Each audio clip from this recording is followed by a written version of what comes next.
innovation is not just a luxury, it is necessary to survive. And that sounds like a little bit like a type of thing you would see in like a McKinsey study or one of these consulting things. And I'm going to give you some statistics here that in the past 15 years, so since about 2005, S&P 500 companies, exactly half of them have disappeared, gone under, or perhaps been acquired. In 1960, so 61 years ago, the lifespan of an S&P 500 company was 61 years, 6-1. In 2015, it was 17. And that's probably already dated. I don't have the up-to-date statistics, but it's probably much less now as we record this in 2021 going into 2022. So with that in mind, you have some views here on a couple of different sectors where you see this innovation taking place. I think that we chatted about three, that we kind of identified. One of the first ones that's getting a lot of attention right now is being called buy now, pay later. That's kind of the headline that you hear about, but really it's more of transparency and finance. And it's disruptive to credit card companies. And so the idea was what's now being called buy now, pay later, of what if you just disclosed right up front what all of the installments and the interest payments for those are going to look like, and then you pay it off over time. You make a mortgage for a consumer payment of any type, of any amount, and make sure you're finding the right consumers and the people that can responsibly pay it off. That's the real trick of what's going on out there. I mean, one that we've kind of been paying a lot of attention to as a firm, and they're kind of becoming the quintessential example of buy now, pay later. Their founder, Max Levchin, was a previous chief technology officer of PayPal. And so he's made a name for himself over decades of finding the needles in haystacks of the outliers. What was the fraud that was plaguing PayPal back in the day? And now he's kind of on a new quest to figure out who are the outliers that really aren't going to be or shouldn't be getting out these kind of loans. All right, and let's talk about a second one. Something that's really disruptive that's on the horizon. It's still a science project for the most part right now, but it's starting to get some attention in some publicly traded companies, is quantum computing. And the reason I bring this one up is because this is not just a faster computer. A lot of people that hear quantum say, oh yeah, okay, just like a CPU, but it's 100 times faster than it. So it's a completely different set of rules and a completely different way that processing is being done. It's not just ones and zeros. It's not just classical computing that we've gotten used to with CPUs running code in series. This is completely different fundamental science that's built upon quantum mechanics and quantum physics.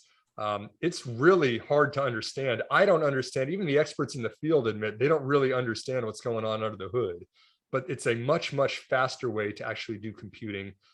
The algorithms that are solving problems are happening at several orders of magnitude faster. And that's going to unlock a whole lot of opportunities for companies that are trying to solve really hard problems out there. So who's behind this quantum computing? And you did mention there are some public companies that can profit from it. There's a whole bunch of different approaches right now. The academic work is kind of focusing on how do you get a stable qubit, which is kind of the word that you look for in quantum computing. Google's worked on this for years. IBM has worked on this for years. Microsoft has worked on this for years.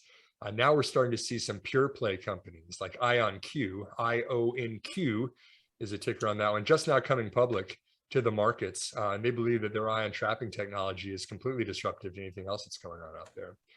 And again, now these are companies that maybe will have $10 million in revenue this year if everything goes well, and they're selling at $2 billion market cap.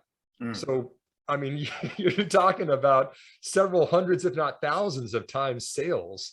That's a head scratcher for anybody who's a value investor saying, how can you possibly pay that much for a company like that? But I'll tell you, when you look at the market caps of AMD and NVIDIA and Intel, and even the manufacturers of classical computers and CPUs out there, I mean, these could easily, if they crack the code and this actually becomes a standard, you could have 100, 200, $500 billion market caps in these companies. So let's talk about this third idea that you had. Yeah, so the third one, that really catches my eye as a fan of innovation and disruption is gene editing. This is another one that's starting to get a lot of attention. You're starting to see headlines about CRISPR. You're starting to see kind of some publicly traded companies, but fundamentally, why are we doing this? Why is this so important anyway? The healthcare system that we have traditionally is built around kind of sick care. When you get sick, you go to the hospital and they give you something to treat that, or they give you a drug to treat that, or if you have a chronic condition, they just kind of continue to chronically treat you for things like that. And that's been the basis of drug development and most pharmaceutical companies in the United States and Europe for decades.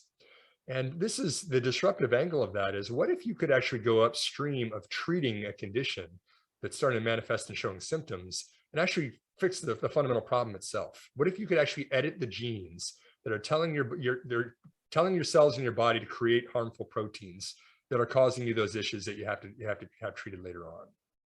So that's the idea of gene editing. It's very difficult right now. It's very expensive. It's very selective. It's very personalized, but there's a lot of breakthroughs kind of happening in this field that certainly has the attention of investors like myself. What are some? One that's got my attention is Intellia Therapeutics. Ticker on that is NTLA. And so they are doing gene editing. It's a CRISPR is the approach that they're taking. And they're going primarily, at least right now, this is still pre-revenue. This is still just in clinical trials.